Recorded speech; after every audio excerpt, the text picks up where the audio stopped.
자, 미국 교육 이야기 오늘 두 번째 시간입니다. 김형균 선생님과 함께합니다. 안녕하세요. 네, 안녕하세요. 네, 지난주에 저희가 대충 어떤 방향으로 이 시간을 이끌어 가겠습니다라고 안내 말씀을 드렸는데, 네, 자, 오늘부터 그 방법론적인 구체적인 얘기에 대한 두 번째 시간이 되겠습니다. 네, 지난주에 저희가 대학 입학이라는 것이 과연 학생들의 목표가 되는 것이냐, 또는 뭔가 다른 각도에서 바라봐야 되는 것이냐라는 말씀을 드렸는데, 선생님께서는 어떠십니까? 그 대학 입학이라는 것이 우리 아이들한테 있어서 어떤 정도의 등급이라고 생각을 하십니까?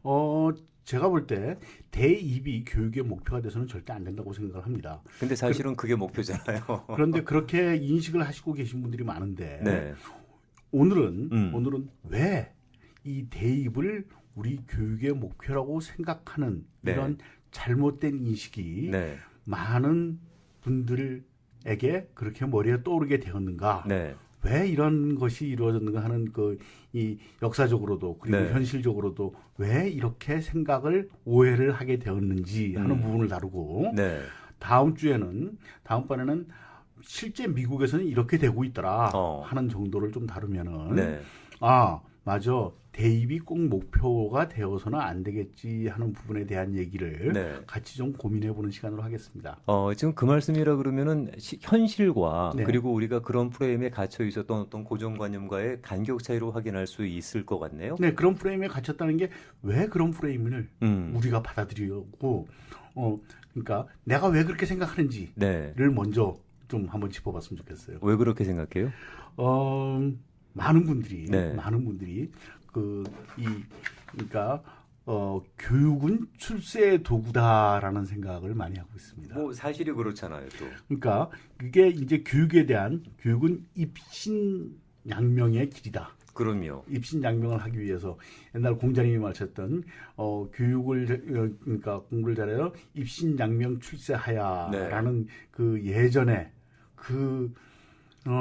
오래된 네. 프레임에 그냥 아직도 갇혀 있는 거죠. 근데 뭐 예전에 우리 어르신들께서도 과거 시험에 그렇게 목숨을 걸었던 이유가 네. 그게 입신양명을 할 수 있는 거의 유일한 그 통로 아니었습니까? 그 당시에는 그게 유일한 통로였을 수 있습니다. 네. 하지만 그 당시에도 실제 권세대가들은 그것만이 아닌 다른 길들을 통해서 주로 유지를 했었고, 뭐 검은세가들은 낙하산도 있었겠죠. 네. 그리고 그래서 형설지공을 통해서 우리가 이 입신양명 교육을 통해서 출세한다라는 네.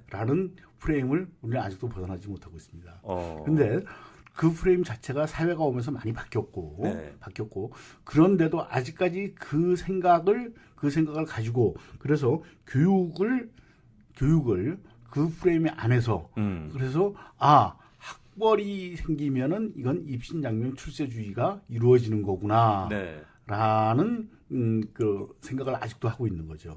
근데 뭐 저희는 그렇게 생각을 안 하고 싶어도 사회 시스템 자체가 그런 것들을 상당히 중요시 여기고 또 그것만으로 사람을 고용하는 경우가 많잖아요.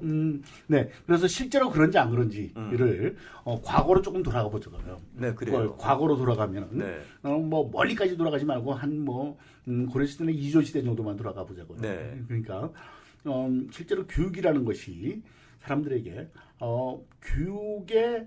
교육의 실제적인 교육 형태 말고 네. 교육이라는 것을 여러 가지 사회 프레임에 맞게 악용하는 경우도 꽤 있었습니다.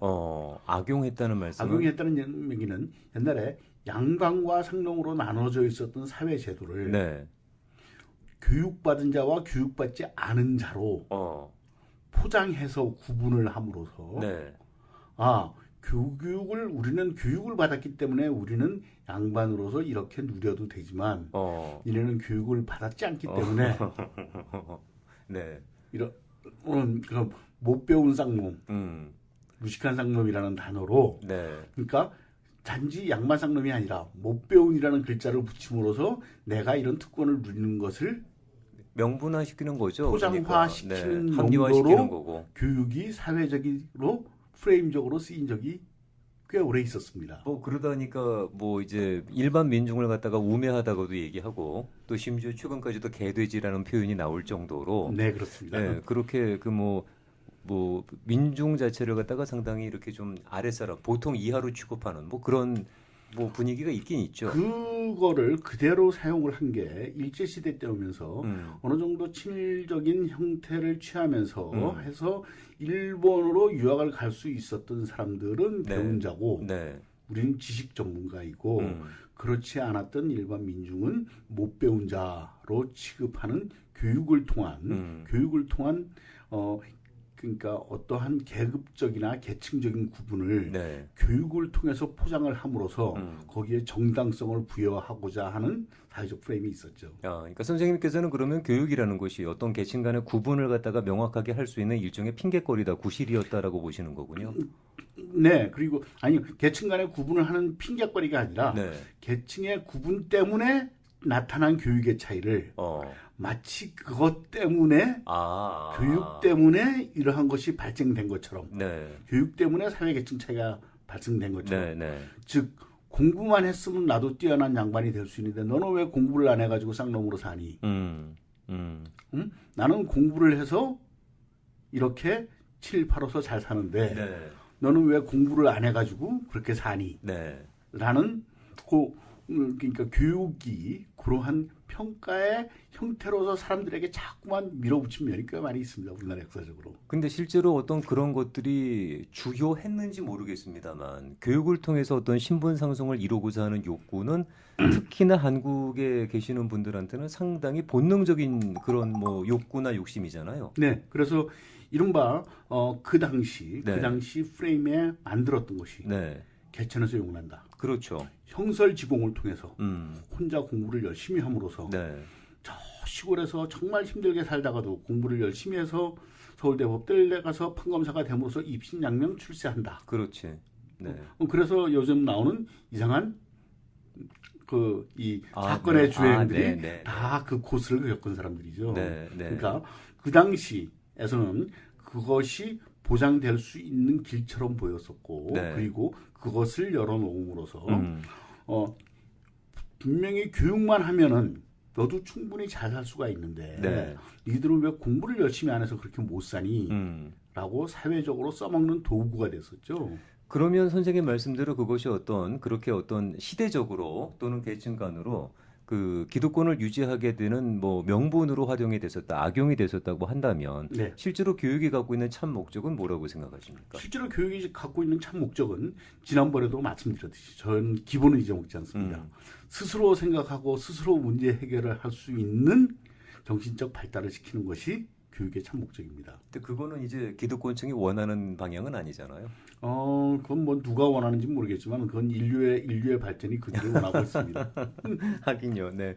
어떤 그게 이제 진화를 갖고 올 수 있는 가장 근본적인 교육의 목적일 수 있겠습니다만 또 그렇게까지 사람들이 깨이는 걸 원하지 않는 그런 세력도 또 존재하는 게 사실인데요. 그러니까 그런 식의 교육을 통해서 여러 가지 사회적인 차이를 포장시키는 방법으로 쓰였던 그것이 60년, 70년대까지 굉장히 난무를 했었습니다. 그런데 아직도 그 프레임을 너무나 많은 사람들이 벗어나지를 못하고 있습니다. 그러니까 예전에 우리 부모님 세대만 하더라도 당신들께서 참담하게 겪을 수 없었던 그 가난의 역사를 우리 후손들한테까지 자손들한테까지 되풀이하지 않기 위해서 눈 팔고 소 팔고 해갖고는 애들 대학 보낸 거 아니겠어요? 근데 지금도 그 과정을 21세기 대명천지에 반복하고 있다는 지적이시잖아요. 네, 아직도 그 프레임을 벗어나지 못하고 대입에 목숨을 거는 거죠.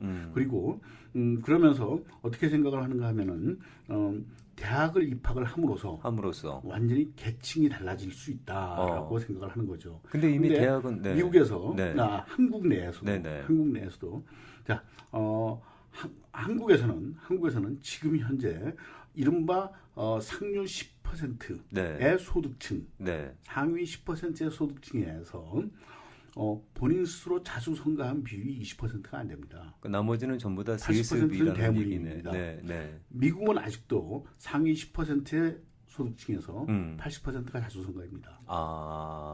80% 정도가 개천에서 용이 나는 그런 케이스라고 볼 수 있겠네요. 그렇기 때문에 좀 더 열려 있죠. 근데 한국에서는 오래전부터 벌써 개천에서는 용이 안 난다라는 단어가 많이 나오고 있잖아요. 그렇죠. 뭐 개천이 씨가 말랐다고 하니까. 개천에서는 용이 생길 수가 없다. 거기는 뭐 용이 거기서 서식할 수 있는 환경이 아니라고 하니까. 라는 단어들이 벌써 나오고 있는 상황인데도 사람들은 아직도 대입에 목숨을 겁니다. 아, 근데 대입에 그렇게 많은 사람들이 소위 그 뭐 공급이 밀렸다고 해야 되나요? 수요가 밀렸다고 해야 되나요? 그러다 보니 대학 자체만 갖고도 이제는 스펙이 안 되는 그런 세상이 되지 않았습니까?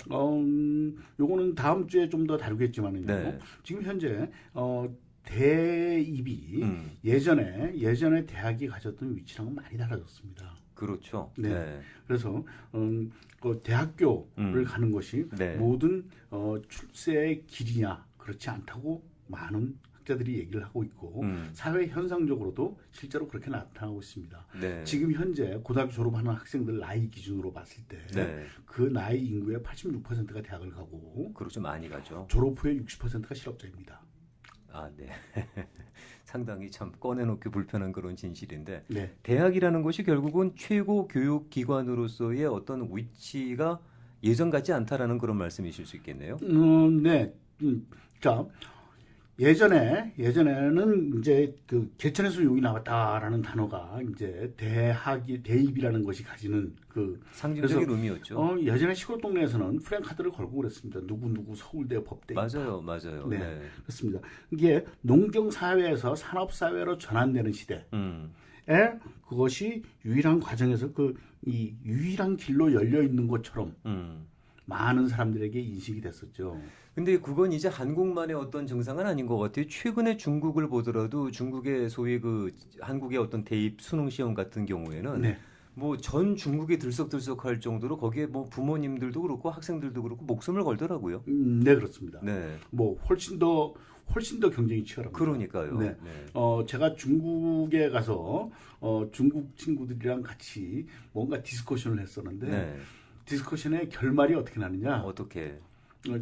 어떤 친구가 막 주장을 해가지고 상대방들이 막 비판하고 했는데 네. 한 친구가 중간에 있던 친구가 그런데 이 친구가 청와대 나왔거든. 네. 그러니까 저쪽에서 바로 수긍을 하고 끝이 났어요. 네. 참, 네.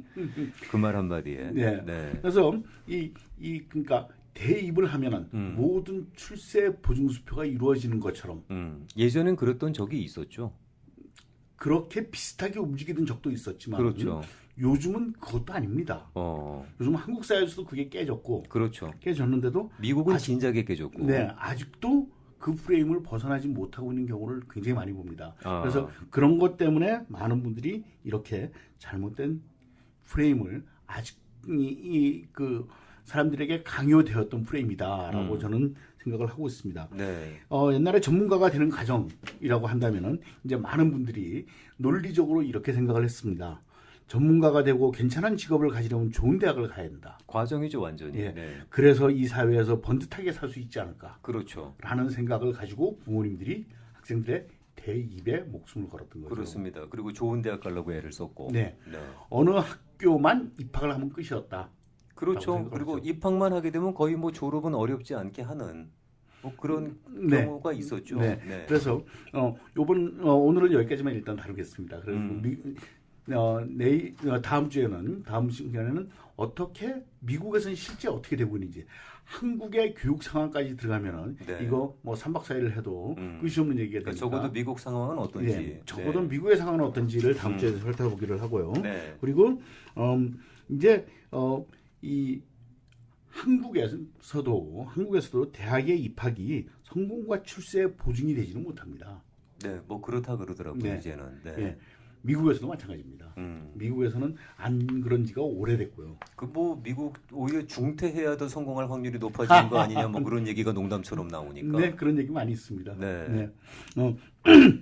그리고 이제 아직도 그러면서도 그래 미국 사회에서 자녀들을 키우는 분들이 미국에서의 교육을 학벌이나 자격증을 따기 위한 수단으로 생각하는 경우가 많습니다. 그렇죠. 네, 학벌이나 자격증을 따기 위한 수단으로서 생각을 했을 때 어떻게 이러한 학벌이나 자격증을 따야지 애가 전문가로서 번듯하게 살 수 있을 것인데 그렇죠. 그럼 학벌을 따야 된다. 라고 생각하고 교육의 목표는 대입이다. 라고 생각을 하시는 경향이 있는 거죠. 네. 그래서 내가 왜 대입을 중요하다고 생각하는지를 스스로 생각해 보시면은 이런 생각들을 하시는 거라고 생각하시면 됩니다. 네. 근데 실제로 미국에서는 이 학벌이라는 것이 거의 의미가 없었고요. 학벌이 의미가 없다는 말씀은 조금만 풀어주시면 무슨 의미세요? 학벌이 좋기 때문에 일이 잘 풀리는 사회가 아닙니다. 학벌에 따라서 저절로 일이 잘 풀리는 시대가 아니고 네.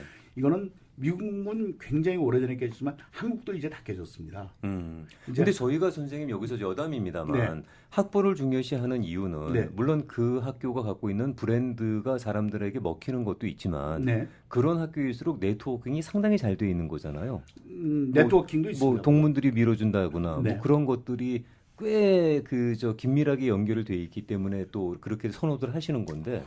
그런데 실제로 네트워킹, 네. 동문의 네트워킹이라는 것이 그렇게 긴밀하게 움직이느냐? 별로 그렇지 않습니다. 현실은 또 다를 수 있다. 그리고 특히 한국에서도 다 깨졌고, 네. 그래서 한국에서도 이제 학벌이라는 것은 깨어있는 분들이 이렇게까지 얘기를 합니다. 어떻게? 최소한 사회적으로 무시당하지 않는 적당한 패거리들의 멤버십이 학벌이다. 네, 네. 그냥 내가 어디 학교 나왔어 그러면은 무시를 조금 덜 당할 수 있는 정도가 네. 이제 학벌이 가진 유일한 네. 그 효용 가치가 되어버리는 정도의 사회가 되어버렸어요. 그렇다고 그걸 패거리라고 말씀하시니까. 그 뭐 동아리, 패거 결국 네. 패거리죠. 네, 결국 그룹이죠, 그룹. 네. 네. 그래서 그러다 보니까 이 지금 부모님들의 이른바 예전에 맹모 삼천지교. 네, 뭐 세 번씩이나 이사를 네. 하는. 맹자의 어머님이 3번씩 이사 갔다는 것이 지금은 어떻게 나타나느냐? 강남 열풍. 그 맹무삼천지교가 현대적으로는 상당히 그 예전처럼 그렇게 곱게 해석은 안 되더라고요. 네. 네. 요즘은 그거를 재해석을 해서 강남으로 가서 강남의 열풍, 사교육 열풍, 그리고 조기 유학 열풍을 네. 마치 나는 맹모야라고 생각하는 맹렬 부모님들이 네. 굉장히 많이 발생을 하고 있습니다. 네. 그것이 그러다 보니까 왜 이런 걸 통해서 나는 대학 입학, 다른 사람들이 번듯해 보이는 대학에 입학시키는 것이 나의 목표야. 그것이 교육의 전체 목표야라고 생각하시는 경우들이 많이 있다는 거죠. 만약에 그 맹모삼천지교에서 맹자 엄마가 그렇게 맹자를 처음부터 바람직한 환경에서 키웠다 그러면 맹자가 그렇게 인간에 대해서 폭넓은 이해를 가질 수 있었을까요? 그건 제가 잘 모르겠습니다, 솔직히. 아마 자기가 본 것만 다라고 생각하고 클 수도 있었을 텐데 말이죠. 네, 그런 면이 있겠죠. 네. 네. 아마 그렇게 3번씩이나 다른 환경에서 거주할 수 있었던 배경이 네. 아마 그한테 좀 더 세상에 대한 폭넓은 시야를 갖고 온 게 아닌가라고 해석하는 분들도 계시더라고요. 나중에 명자가 명성을 입고 난 다음에 그 옛날을 재해석한 거라고 봐야 되겠죠. 네. 네. 뭐 결과론적인 얘기가 되겠습니다만. 네. 그렇다면 교육의 목표를 저희가 다시 한번 정리를 한다 그러면 그것이 단지 뭐 어떤 입신양명을 위한 수단이라든가 스펙을 쌓기 위한 과정이라든가 그거보다는 좀 더 궁극적인 목적을 갖고 프레임을 넓혀야 되겠다라는 의미시겠어요? 그러니까 제가 가지는 교육의 궁극적인 목표는 스스로 생각하고 스스로 문제 해결을 하도록 학생들을 발전시켜 나가는 것인데 꼭 그렇지 않더라도 예전에 우리가 생각했던 출세, 입신양명의 도구로서의 대입 이 벌써 없어졌습니다. 네. 벌써 없어졌고 미국 사회에서는 없어진 지 오래됐고 한국 사회에서 지금 없어지는 중입니다. 네. 그랬는데 아직도 단지 딴 사람들로부터 무시 조금 덜 달아난 그 이른바 아까 말씀드렸던 패거리의 집단에 끼기 위해서 대입의 목숨을 거는 것은 저는 아니지 않겠느냐라는 시대착오적인 발상일 수 있다. 네. 옛날 농경사에서 산업사회로 전환될 때 그때는 대학이 가지는 위치가 그러한 새로운 그룹에 낄 수 있는 길이었다라고 생각을 했습니다. 하지만 필리핀, 미국 유학 갔다 온 테크노크라트들이 다 말아먹었고요. 우리나라에서도 지금 이른바 서울대 법대를 나와가지고 검찰에 가서 하고 있는 아주 이상한 작들도 많이 보지 않습니까? 그 사람들이 그렇다고 권력의 핵심에 가지도 못합니다. 그렇다고 부자의 핵심이 되지도 못합니다. 단지 도구로서 만 사용되고 그다음에 치욕적으로 물러나야 되는 그러한 상황들이 벌어지고 있는 것이 지금 현재 상황입니다. 그게 예전에 예전에 우리가 되었다고 믿었던 개천에서 나온 용의 현실입니다. 자, 이 교육이라고 하는 우리가 갖고 있는 프레임을 갖다가 좀 더 폭넓게 해석해야 된다는 것을 다시 강조해 주신 말씀이라고 생각하는데요. 네. 자, 그러면 도대체 그러면은 지금까지의 우리가 프레임이 뭐 교정되어져야 된다라고 한다 그러면 네. 어떤 방향으로 흘러야 되는지 그리고 지금은 또 어떤 식으로 흘러가고 있는지를 좀 알아보는 게 중요할 것 같은데 네. 다음 주에는 그러면 이 미국 교육은 도대체 어떤 시스템으로 움직이고 있는지에 대해서 알아보도록 미국 하겠습니다. 교육 시스템이 어떻게 가기는 것까지는 너무 광범위하고 네. 미국에서 대학이 가지는 위치가 지금 어떻게 되고 있는지 좋습니다. 정도를 네. 뭐 이거 다음 주 목적으로 삼아 그 정도만 일단 저희가 짚어봐도 네. 적어도 뭐 맥락은 이해할 수 있을 거라고 생각하니까요. 네네. 자, 오늘 좋은 말씀 잘 들었고 다음 주에 그럼 또 뵙고 인사드 나누겠습니다. 네, 감사합니다. 감사합니다.